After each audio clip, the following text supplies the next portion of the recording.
Good afternoon. Last week I laid out what we need to do to beat the COVID-19 pandemic and the challenges posed by the Delta variant. This is a very different variant than what we've dealt with previously. It's highly transmissible and it's causing a new wave of cases.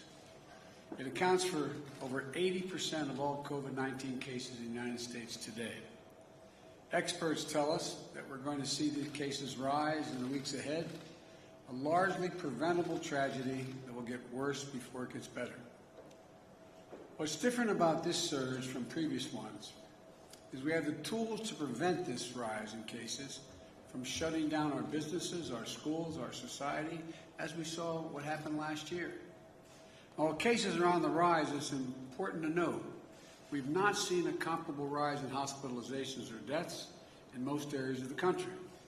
That's because 165 million Americans are fully vaccinated, including 80% of the most vulnerable Americans, our seniors. The best line of defense against the Delta virus is the vaccine.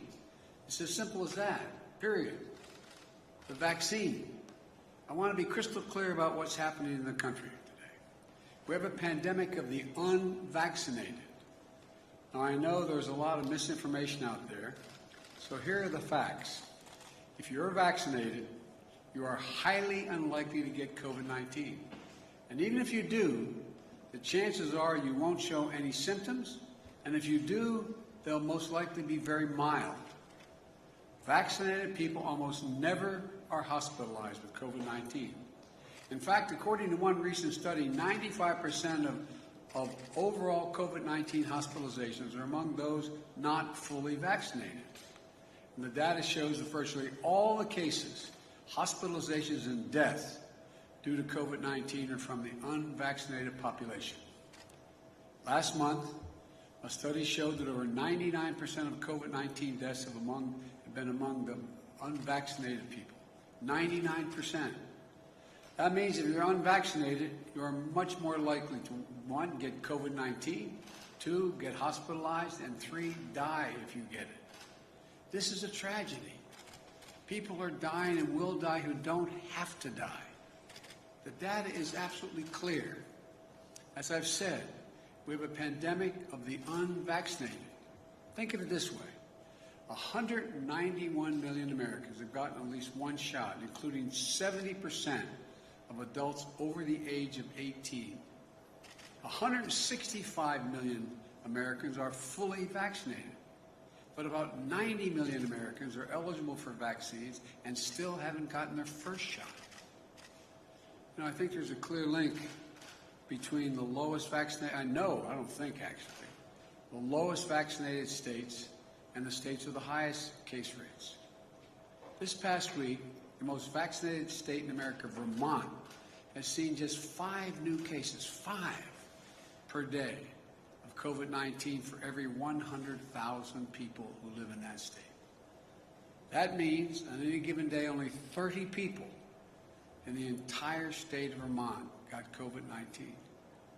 Nearby Maine, which has vaccinated almost 80% of their adults, has seen just 6 new cases per 100,000.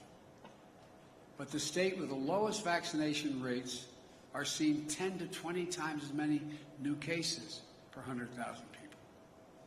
It's moving like wildfire through the unvaccinated community. And it's heartbreaking, particularly because it's preventable. That's why we're doing everything we can to get more people vaccinated. And we're seeing real results. In the past 2 weeks, we've seen a 55% increase in the average number of new people getting vaccinated every day. In the last 7 days alone, nearly 3 million Americans have gotten their first shot. That's the highest 7-day total in a month. Importantly, over the past 2 weeks, the 8 states with the highest current case rates have seen a doubling of the number of people newly vaccinated each day. The message is getting through, apparently. Louisiana has seen a 212% increase in the average number of newly vaccinated people in that state per day, going from 3,600 to over 11,000 people vaccinated per day. Arkansas is up 99%. Mississippi is up 125%. Alabama is up 186%, going from 3,200 to 9,150 people vaccinated per day. This will make a big difference. These are encouraging signs. We have to continue our aggressive efforts to vaccinate the unvaccinated. Last week, I announced additional steps to incentivize Americans to get vaccinated, including calling on states to offer $100 for anyone willing to step up and get a vaccination shot. You know, and already Minnesota and New Mexico have done that. North Carolina announced its $100 incentive today. Places that have offered $100, that'd be really good. I'd go back and get vaccinated 3 times. But all kidding aside, offered the $100 to get vaccination have seen an uptick of 25% in daily vaccination rates. We also announced that small and medium-sized businesses will be fully reimbursed for offering paid time off for their employees to get vaccinated, and for them to take a child or a parent to get vaccinated. And I announced some tough, sometimes unpopular steps to keep people safe and our economy strong. All federal workers must report their vaccination status or be subject to strict requirements. Any federal worker who does not attest to their vaccination status or is not vaccinated will be required to mask no matter where they work, test 1 to twice a week, socially distance, and generally will not be allowed to travel for work. I directed my administration to take steps to apply similar standards to all federal contractors. If you want to do business with the federal government, get your workers vaccinated. And I also directed the Pentagon to look at adding COVID-19 to the list of vaccinations that are required for our troops, because the others are required. I approved the Department of Veterans Affairs to require doctors, nurses, and other healthcare workers who care for our veterans to be vaccinated. And the good news is that now many are following the federal government's lead. In the past several days, states and local officials have come out to impose similar vaccination mandates. And the private sector is stepping up as well. Even Fox has vaccination requirements. I want to thank Walmart, Google, Netflix, Disney, Tyson Foods for their recent actions requiring vaccination for employees. Look, I know this isn't easy, but I will have their backs and the backs of other private public sector leaders if they take such steps. But others have declined to step up. I find it disappointing. And worst of all, some state officials are passing laws or signing orders that forbid people from doing the right thing. As of now, 7 states not only ban mask mandates, but also ban them in their school districts, even for young children who cannot get vaccinated. Some states have even banned businesses and universities from requiring workers and students to be masked or vaccinated. And the most extreme of those measures is like the one in Texas that says state universities or community colleges could be fined if it allows a teacher to ask her unvaccinated students to wear a mask. What are we doing? COVID-19 is a national challenge, and it must come together. We have to come together, all of us together, as a country to solve it. Make no mistake, the escalation of cases is particularly concentrated in states with low vaccination rates. Just 2 states, Florida and Texas, account for 1/3 of all new COVID-19 cases in the entire country. Just 2 states. Look, we need leadership from everyone. If some governors aren't willing to do the right thing to beat this pandemic, then they should allow businesses and universities who want to do the right thing to be able to do it. I say to these governors, please help. But if you aren't going to help, at least get out of the way of the people who are trying to do the right thing. Use your power to save lives.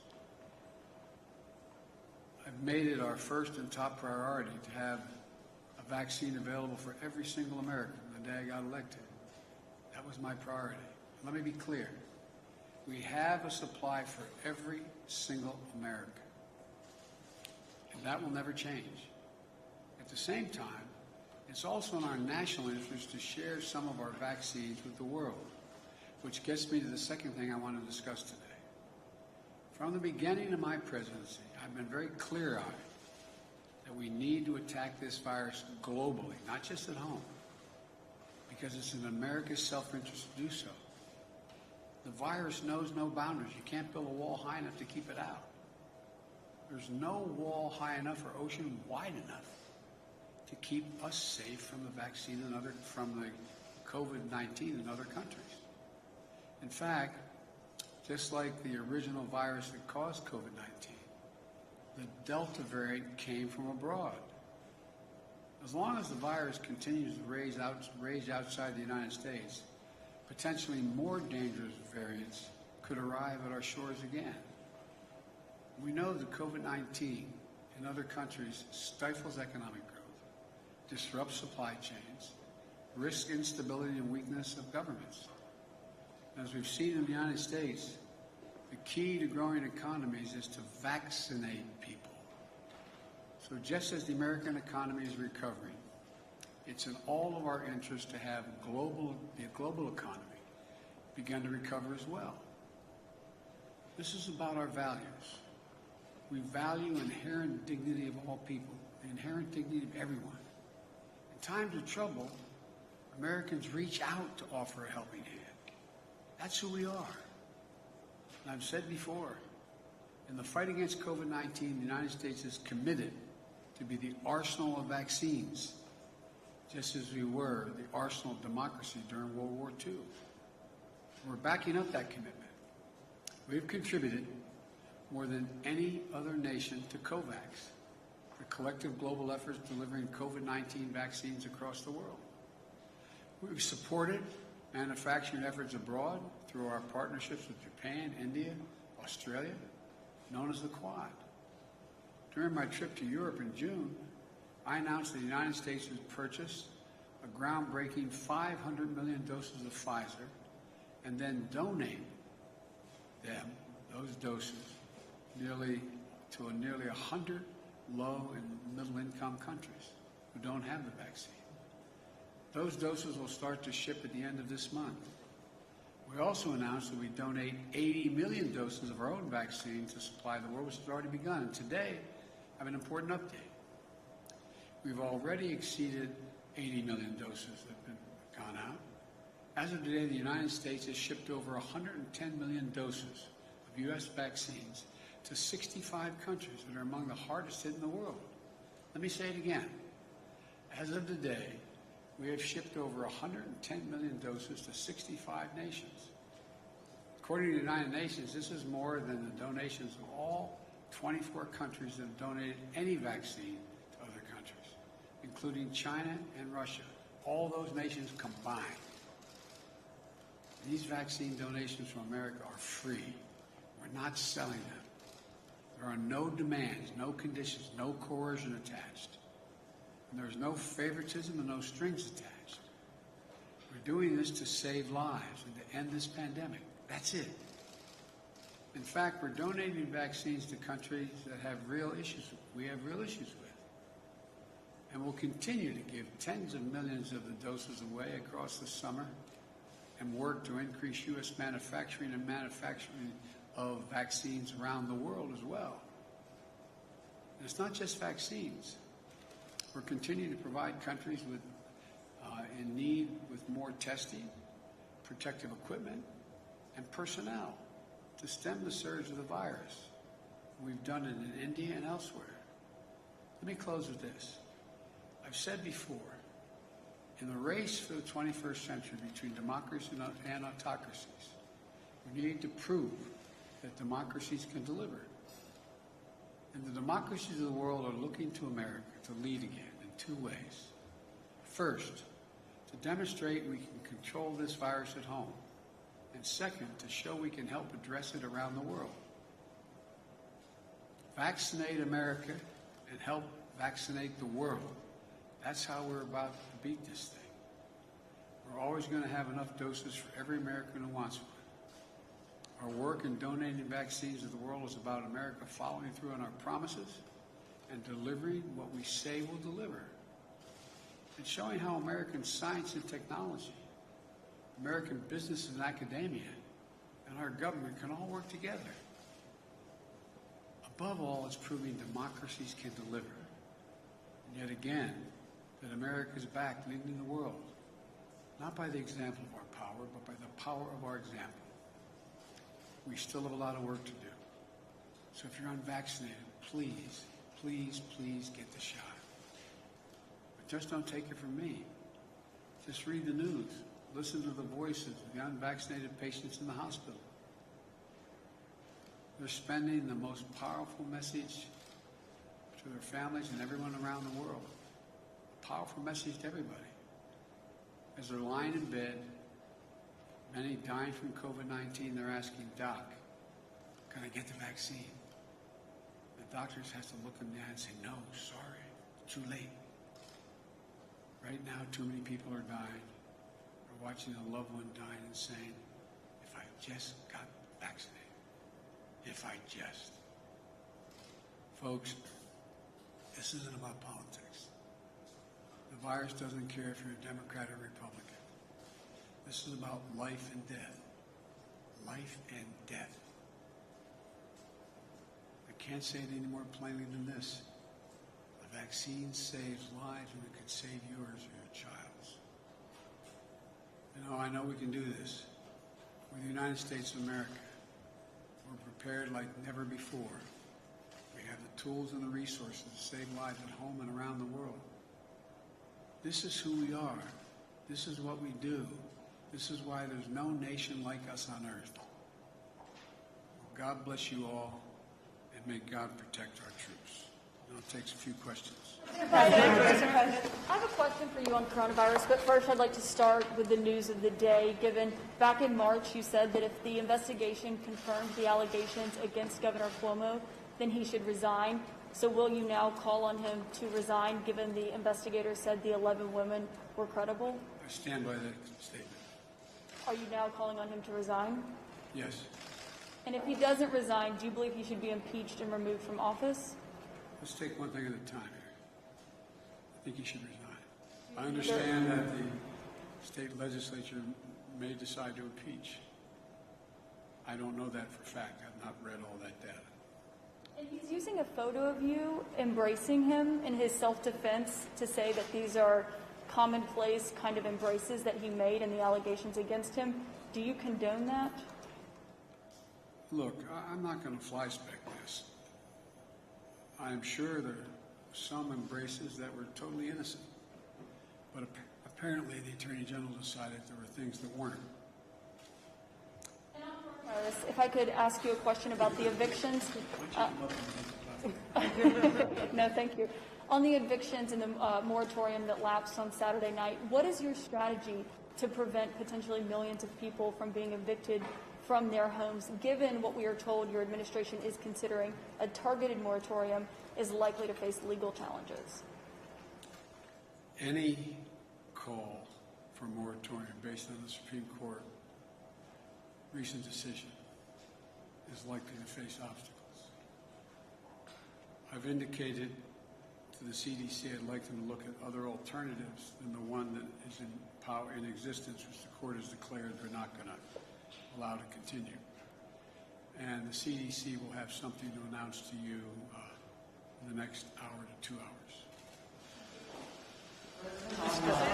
On overseas coronavirus vaccines, should other high-income countries follow the lead of the United States and increase donations to low- and middle-income countries? I think those countries that have been able to cover their population and have the ability to provide either dollars and or vaccine for the 100 or so poor nations that need help should do so. We had that discussion at the G7. A number of those countries said they were going to do that. Some have followed through. The point I was making is, though, I've kept the commitment, we've kept the commitment that we would do what we said, which is more than all the rest of the countries combined thus far. Mr. President, do you believe that Governor DeSantis and Governor Abbott are personally making decisions that are harming their own citizens? I believe the results of their decisions are not good for their constituents.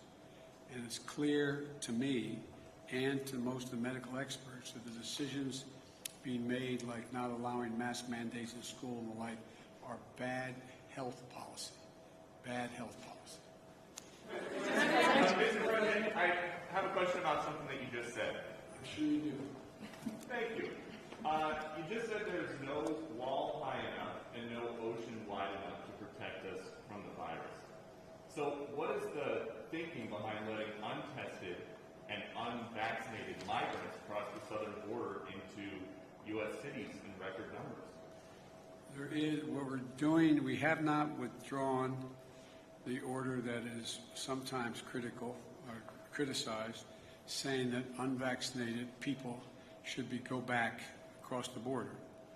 But unaccompanied children is a different story, because that's the most humane thing to do, is to test them and to treat them and not send them back alone.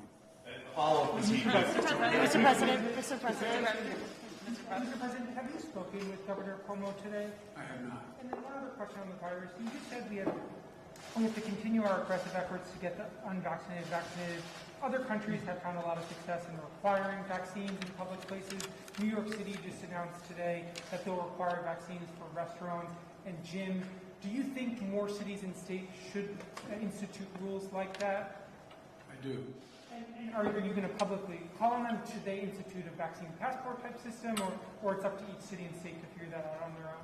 I'm sorry, what did you say? Do you think that they should institute a vaccine passport type system or some sort of verification to use public spaces? I don't think they need to do that. I think they just need to give the authority of those restaurants or businesses to say, in order to come in, you have to give proof that you've been vaccinated or that you can't come in. Take a couple months. Mr. President, can I ask you about the news of the day? One more on the Governor Cuomo.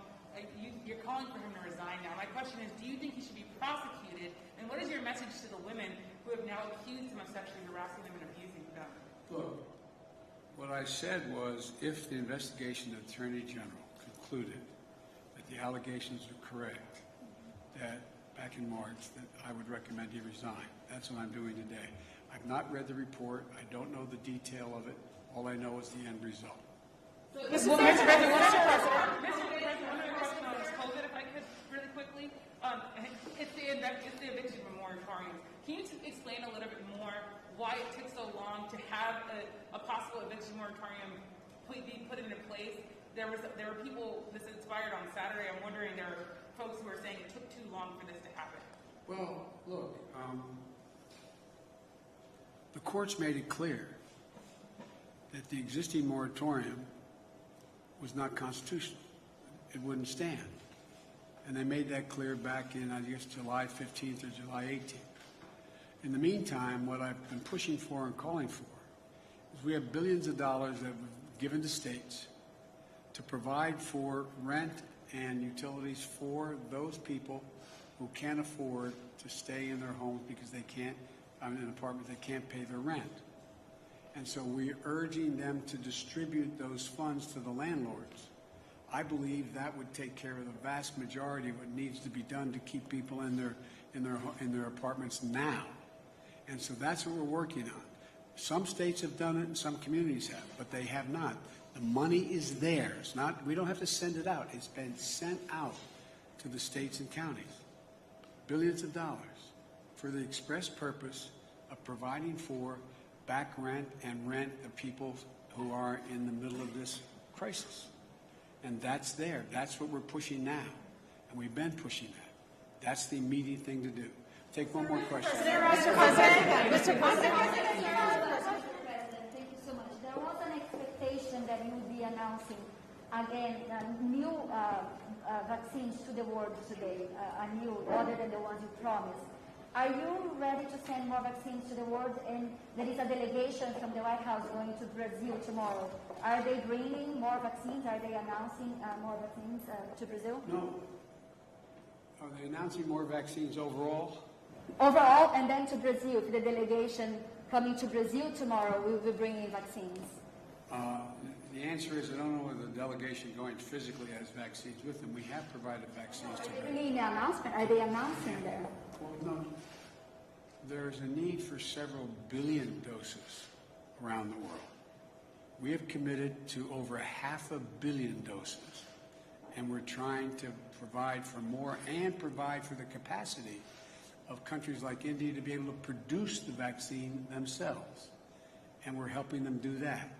That's what we're doing now. And we're trying to, and by the way, it's free. We're not charging anybody anything. And we're trying to do as much as we possibly can. Thank you.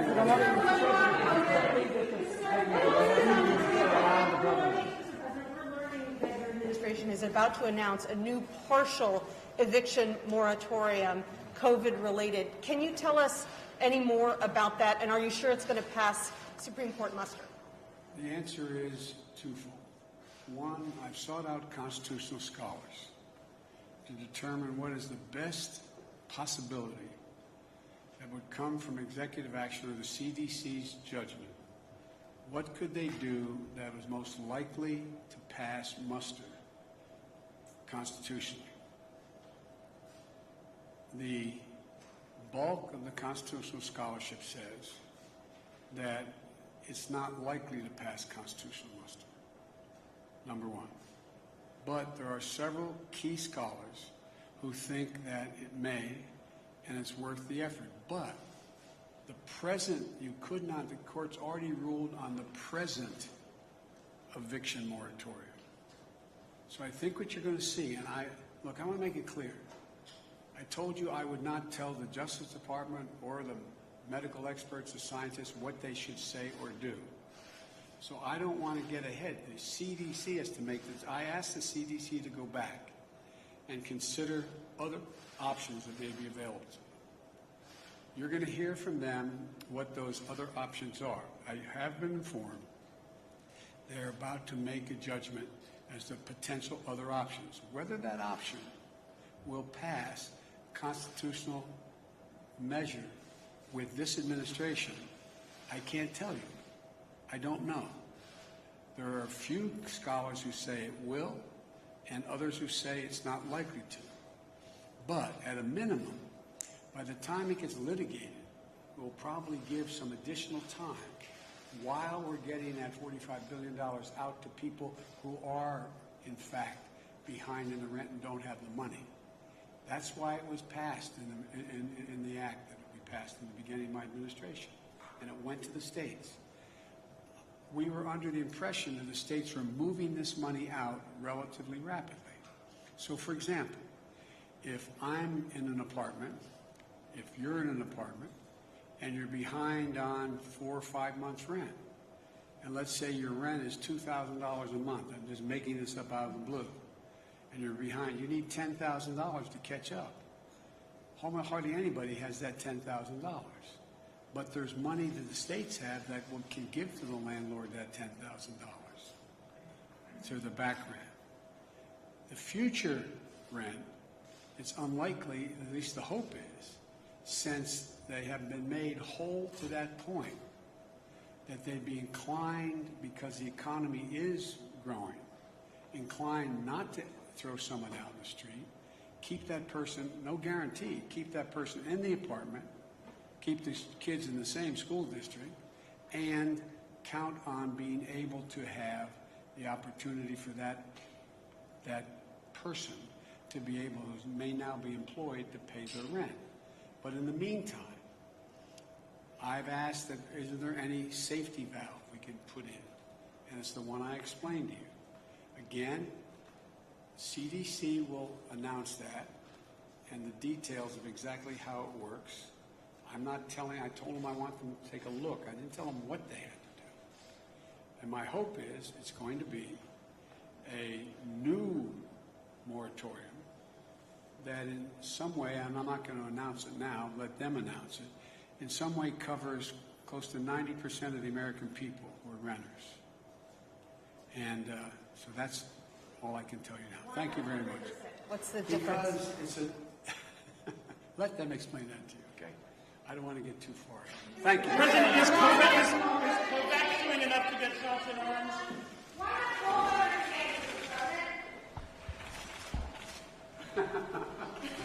To say happy birthday, what? I mean,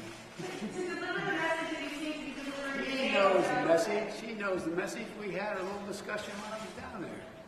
He knows the message. He's What are you decided. tweeting on that special? See y'all later. Oh, I got my mask. Okay.